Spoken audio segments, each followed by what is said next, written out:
رسول اللہ صلی اللہ علیہ وسلم نے فرمایا، جب مسلمان یا مومن بندہ وضو کرتا ہے اور اپنا چہرہ دھوتا ہے تو پانی کے ساتھ یا پانی کے آخری قطرے کے ساتھ اس کے چہرے سے وہ تمام گناہ جھڑ جاتے ہیں جو اس کی آنکھوں نے کیے تھے، یا اسی طرح کی کوئی اور بات فرمائی۔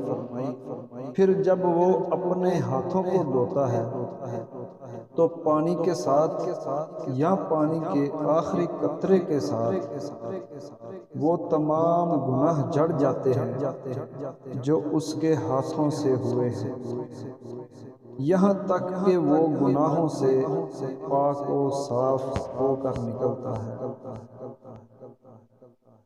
امام ترمذی کہتے ہیں یہ حدیث حسن صحیح ہے۔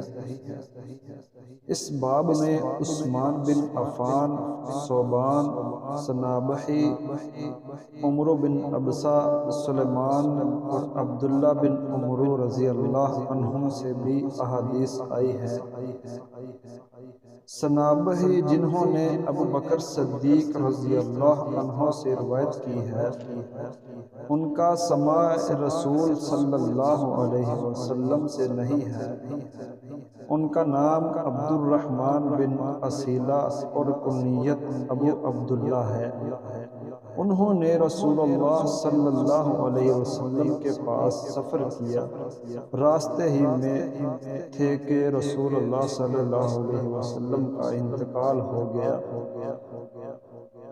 انہوں نے نبی اکرم صلی اللہ علیہ وسلم سے متعدد احادیث روایت کی ہیں، اور صنابح بن اسرا حوثی صحابی رسول ہیں۔ ان کو صنابحی بھی کہا جاتا ہے۔ انہی کی حدیث ہے کہ میں نے نبی اکرم صلی اللہ علیہ وسلم کو فرماتے سنا، میں تمہارے ذریعے سے دوسری امتوں میں اپنی اکثریت پر فخر کروں گا، تو میرے بعد تم ہرگز ایک دوسرے کو قتل نہ کرنا۔